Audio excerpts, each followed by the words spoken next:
be a good thing? Can failure be a good thing? I think so. Welcome to the Koach Katlyn Show.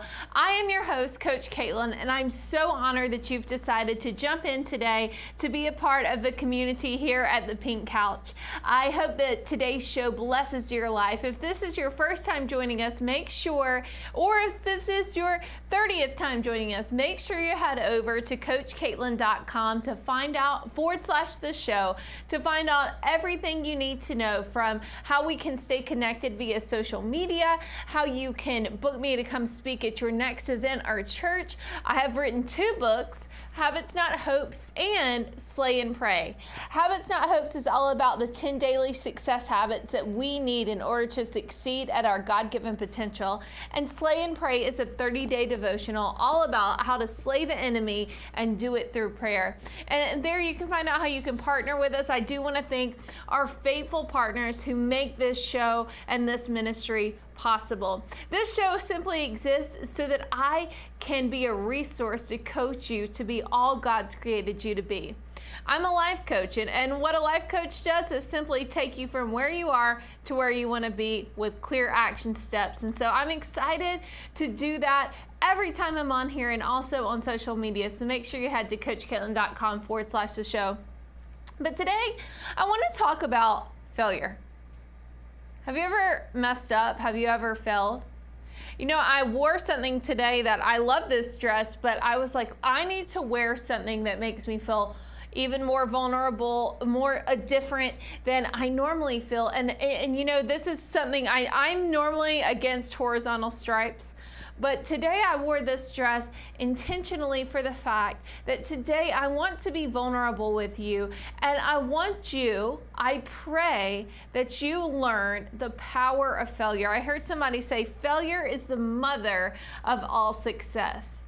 Failure is the mother of all success. If you want to be successful, how many of you watching this and you're saying, I do want to live a life that has some success? And success, in our culture, I feel like success, people think, well, that's determined by how much money you make and how many social media followers you have and what kind of career you have. But success is being fully who you were made to be in this earth by our Father God. And so in that process, we're going to have a lot of failure. You know, I have a son, he's 17 months old, and he fails a lot. He'll fall down when he was walking, when he was learning to crawl. We're teaching him how to go up and down stairs now.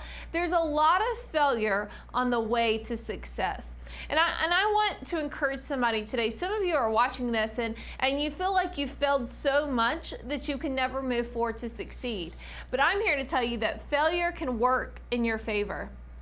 A trait I heard so many people, Denzel Washington, Mark Zuckerberg, so many people say successful people fail a lot. Successful people fail a lot. We must take risk and fail. You know, my mentor, John Maxwell, he's written 2 books, Sometimes You Win, Sometimes You Learn, and Failing Forward, all about the power, about how our failures can work for us and not against us. Our failures can work for us and not against us. I love Denzel Washington. I heard him break it down. He said, if I'm going to fall, I don't want to fall back on something I know, but I want to fall forward so I can see where I'm going. I don't want to fall backwards because I already know what's back there. I want to fall forward so I know where I'm going. Today, I want to help you fail forward. And unfortunately, I think that the greatest way that we can help people through failures, and what God led me to do in this episode, is share with you my top 5 failures. But I want to read this quote by Robert F. Kennedy. He says, only those who dare to fail greatly can achieve greatly. Think about that. Only those who dare to fail greatly can achieve greatly. How many of you feel like you've ever failed before? Maybe you failed in educationally wise, maybe you failed in a marriage, maybe you failed in a business venture, maybe you failed in a ministry, maybe you failed morally on some type of way, maybe you failed in your finances. Whatever it is, your failure can push you forward. Your failure can be the greatest thing that propels you to your great destiny. Thomas Edison said, "I have not failed. I've just found 10,000 ways that don't work." I have not failed. I've just found 10,000 ways that don't work. I feel like I am that person in life. I failed so much that I'm like, okay, I found the 10,000 ways not to do it. Anybody else? But then I go back and I say, successful people fail a lot. And I'm here to tell somebody today who thought that you feel like your life is over. You feel like you failed too much. You haven't proven yourself to those around you. And you feel like, oh man, I'm just a failure. A lot of you identify as a failure, but I'm here to tell you that you can turn that failure around and fail forward to your destiny. That God doesn't judge you by your failure. We judge ourselves by our failures, but God sees the future. And we see over and over in the Bible, David had failure, but he failed forward and he came after God. We see Peter. Peter failed often, but he ended up being one of the most successful apostles. Why? Because they chose to let their failures move forward. And I think that so often we're paralyzed in fear of failure. That's a fear of a lot of people, that they fear failure. But if we allow the fear of failure to paralyze us, we will never experience the goodness. We will never experience what it is like to be on a mountaintop if we never experience the valley. And some of you, maybe you've grown up in a home that failure was unacceptable. There were high expectations. I grew up in a home with high expectations, but we have to learn how failure can work for us. And can I tell you that I did not want to do this show today and express my vulnerability of sharing my failures, but I feel like at the sake of some of you watching, that you need to hear that it doesn't matter where you come from. It doesn't matter what background you come from. It doesn't matter what field you're in. It doesn't matter what kind of family you're a part of. It doesn't matter how you look. It doesn't matter what size you are. Failure is going to come to everyone. But it's how we use our failure that will either push us back, or we can use it to propel us forward into our destiny. How many of you have ever touched a hot stove? Yeah, that was a failure, but you didn't do it again. Why? Because you learned in that moment that touching a hot stove burns your hand, and that's not something you want to do again. In the same way, our failures show us either how we can't do it and we need to try a different method, or how we can adjust to make the dream happen. So, here we go. Live for the whole world to say, I have failed a lot in my life. There have been a lot of failures in the time I have been here. A lot of failures relationally, a lot of failures in goals that I wanted to achieve that didn't happen. Lots and lots of failure. But as I was reflecting, I said, what failures do I feel can teach the most and be of value to you? So today I'm talking about all the ways I failed and the lessons it taught me, in hopes that it will enable you to get a perspective on whatever failure you have faced or are facing, so that you can quit falling backwards, quit being paralyzed in fear, and so that you can fail forward. So here we go. If you need dirt on me, here's the dirt. No, I'm just kidding. Okay, so grab your tea. All right, so I'm teaching you how to fail forward, and I want to tell you about my 5 failures. So number one, the number one failure that I had was losing because I wasn't me. Losing because I wasn't me. What do I mean by this? So in the summer in my high school, 2006, I got invited to compete in a state pageant, and I went there, and I was newer to pageantry at this time. For those of you, this is your first time watching, I in 2019 was Mrs. Georgia USA, and I had a 15-year career in pageantry. I don't know if it's over yet, but I think it is. But in the summer, in high school was when I was just getting into pageantry. And in that summer, I got invited to compete in a pageant in 2006. And I kind of went not really knowing anything about this pageant system, I just knew that I wanted to compete. I knew that I wanted to compete on a state level. So I came in just like me. I didn't know how to do the pageant pose or the proper pageant attire.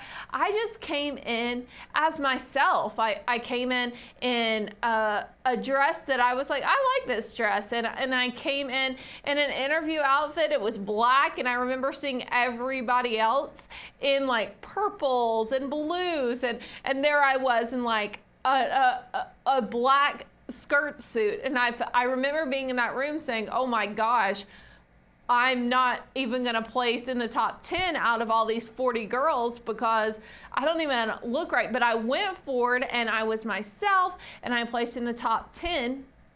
And so I was like feeling so hopeful. You know, when you almost taste that success, you're like, okay, I did this. Now the next year, so I went back the next year, but that whole year, I looked at, okay, it doesn't matter who I am. Who won last year? Okay, she wore this kind of dress. Let me get a dress that color. And she had this kind of introduction. Let me do this. And she wore this kind of interview outfit. I'm going to do that. And this is what I think the judges want to hear. And this is how I think the judges want the girl to dress. And this is how I think the judges want her to speak and introduce herself. And I completely, between that summer of being myself and making it into the top 10, and then the next summer I competed and I completely recreated who I was. Now self-realization, recreation of who you are and becoming a better person, that is all awesome, but completely changing who you are and putting aside your own personal desires and your own personality to try to achieve something is not good. And that's what I was doing. I was trying to be the other person from last year to win this year. And you know what? I didn't place in the top 10 that year. And what I found and what I evaluated at the end was that when in life, I will always lose if I'm not myself. That was a loss. I lost that summer because I tried to be somebody else. I tried to portray somebody else's personality. I tried to portray somebody else's look.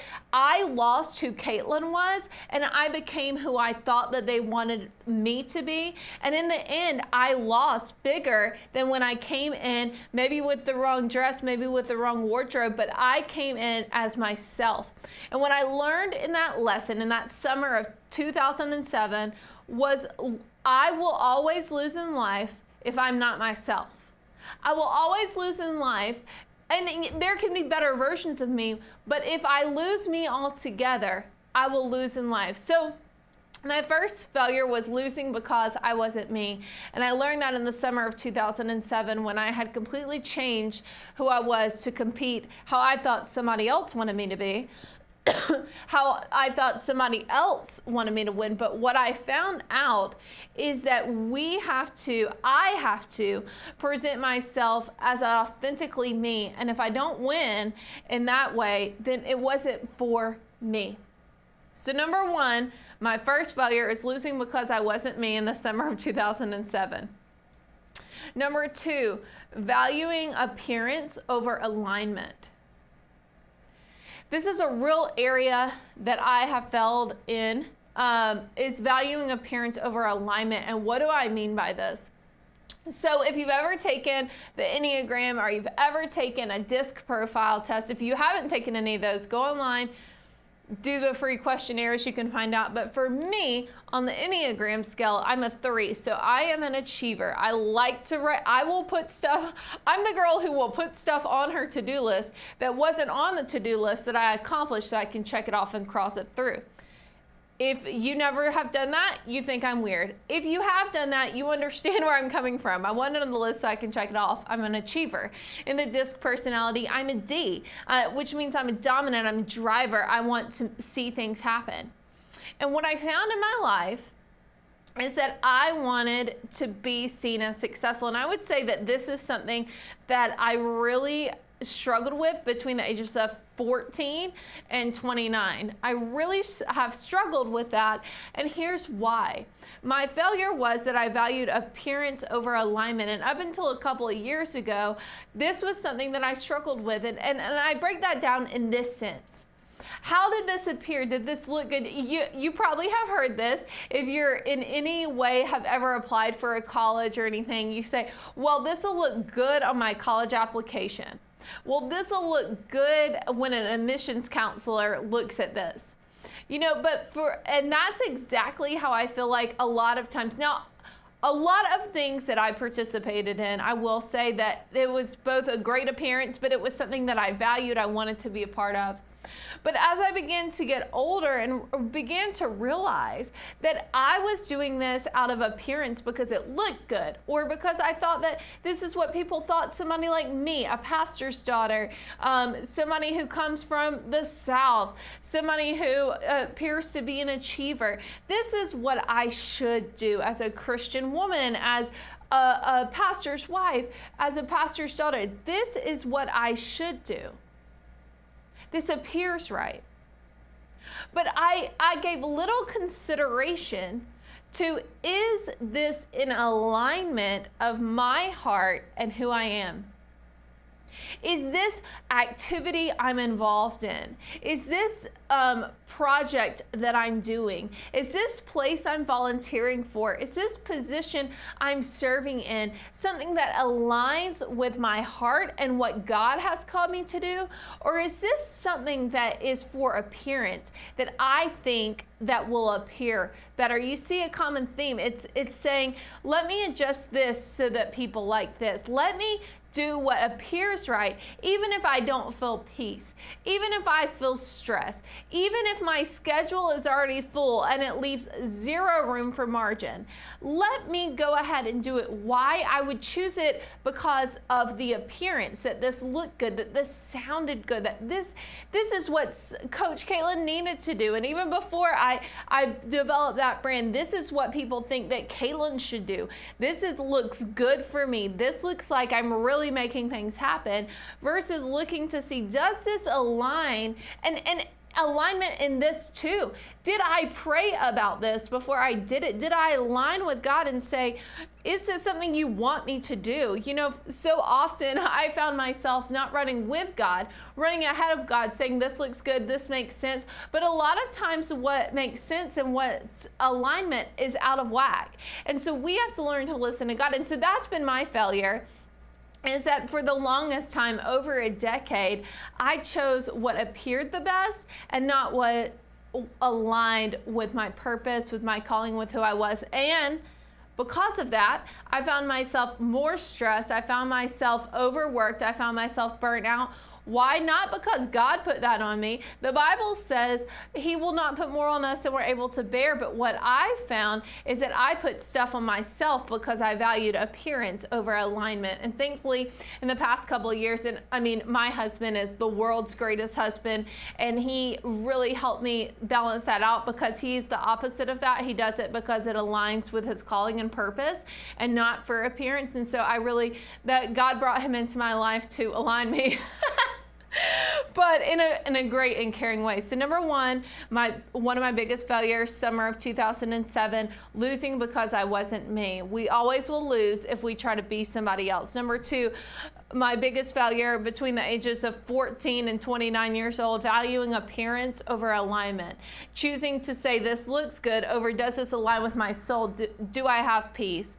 Number three, and this is really, I feel like, one of the biggest failures that I had, and I think it's easy to fall into. But again, as I mentioned, being that type A personality, being that person who's an Enneagram 3, and really always having an extreme drive to do great things, I saw relationships as transactional and not transformational. I saw relationships as transactional and not transformational. And that's something I struggled with, I believe, up until a few years ago, where I began to see that it's through relationships that everything happens. It's through great relationships that our lives transformed, you know? And I remember thinking about this, and I really became reflective of it after college, after my graduate degree. Well, more in my late 20s, I began to think, wow, you know, I began to look. I've been a bridesmaid in just a couple of weddings, my sister's, and then a friend, but only a couple of weddings. And I'm saying, you know, everybody else from school seems to be in like 10 weddings. You know, my husband, I feel like he's been like in so many weddings. Why? Because he's a very relational person. But for me, I found it to be transactional. Okay, I would look at relationships and say, okay, what connection does this? And this is my failure. This is not a good thing. But up until a few years ago, I would say, okay, who is this person? What could they do for my career or my goal? Okay, cool. Let me connect with them on that. Oh, they can't do that? Well, you know, and then I don't have time to hang out with this person. And that's how I would that's how I would view relationships, is it's transactional. You know, what am I going to get from this relationship? And yes, I did have friends, and they were just friends for enjoyment, and my husband, obviously, for enjoyment. But there were only a couple of relationships in my life, and of course my family, only a couple in my life where I was like, wow, this is just something where we're just friends and we're just hanging out. And there's nothing to gain from it except just the enjoyment of company. But 99.9% of relationships that I developed in my life, I said, what will this get me? Who is this person connected to? How can I move forward? And what I found out as later in life is that every good thing that has come in my life has happened because of an authentic relationship. Every relationship that has transformed my life, everything that's been transformational in my life has happened because of a wonderful relationship. Not one that I came in and saw it as transactional, but one where I just developed a deep connection with them.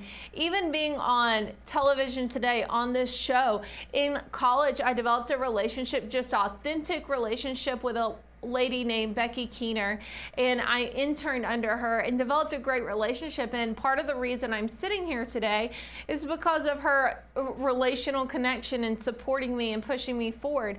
But what I found is that relationships are the things that open the doors to us becoming our best self, but they're also the things that open the door to opportunities and the greatest things in life. But they don't need to be transactional.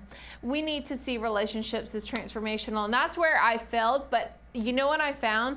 That as I pushed past that failure and I failed forward, that when I began and now seeing relationships as transformational, I know that every relationship has the opportunity to change my life, to teach me something, to grow. And seeing relationships in that way, say, nothing, you could never do anything for me, but I'm just enjoying your genuine company. And so people are transformational and the right people in our life. So number one, my biggest failure, summer 2007, losing because I wasn't me. I had to learn to be myself. Number two, valuing appearance over alignment from 14 to 29, really saying, does this appear good, instead of saying alignment, does this feel good? Is this connected with God's purpose for me?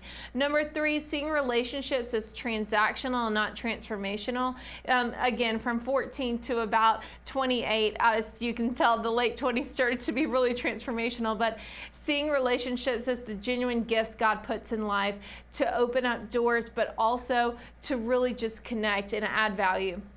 Number four, not valuing and recognizing the season I'm in.